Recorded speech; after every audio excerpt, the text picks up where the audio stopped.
Son visage, vous l'avez sûrement vu défiler ces derniers jours sur les réseaux sociaux. Hello, petit pois. Dans ce sport, la course à la voile, Violette d'Orange fait figure d'exception. Depuis le départ du Vendée Globe, le 10 novembre dernier, la jeune skippeuse de 23 ans a gagné près de 700 000 abonnés. Cela fait d'elle la concurrente la plus suivie de la course et de loin. Retour donc sur le phénomène du moment.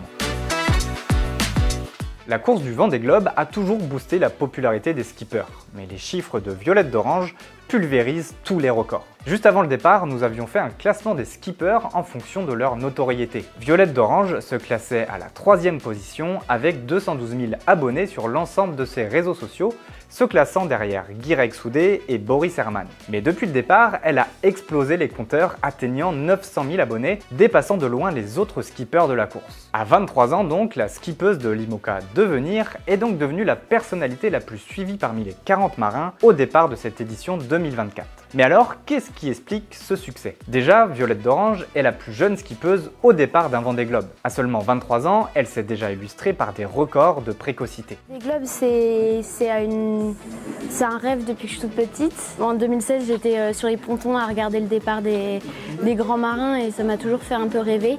J'ai commencé la voile à 7 ans, j'ai commencé en optimiste et puis petit à petit, j'ai monté les échelons. J'ai commencé la compétition assez jeune, après j'ai fait sport études au lycée et après le lycée je me suis lancée vers la course au large mini transat.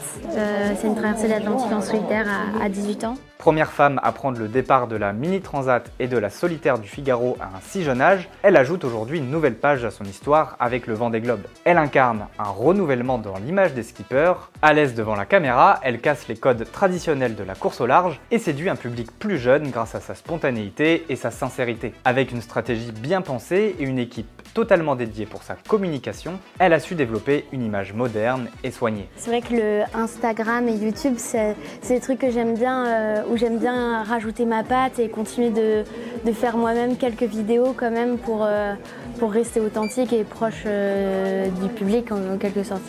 David Lupion, qui est en charge des réseaux sociaux de la skippeuse, explique que son succès s'appuie sur un storytelling, c'est-à-dire la manière dont elle raconte ses histoires. En s'inspirant de personnalités comme Inoxtag par exemple, elle a su adapter les codes de l'aventure et capter l'attention. Moi, c'est Violette.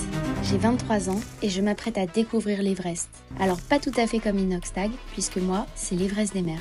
La vidéo où elle évoque notamment l'Everest et la persévérance a généré 37 000 abonnés supplémentaires sur son Instagram en quelques heures. Ces nouveaux abonnés ont découvert Violette grâce à des vidéos qui sortent du périmètre de la course, mais qui axent plutôt sur l'émotion ou l'authenticité. Conclusion, avant même l'arrivée du Vendée Globe, Violette d'Orange est déjà une star. Elle démontre que dans ce sport, la victoire n'est pas le seul objectif. Mon premier objectif sur le Vendée Globe, c'est de le terminer. Terminer le tour du monde et aller au bout de cette aventure parce que c'est plein d'aléas. Donc je me mets aucune pression de classement.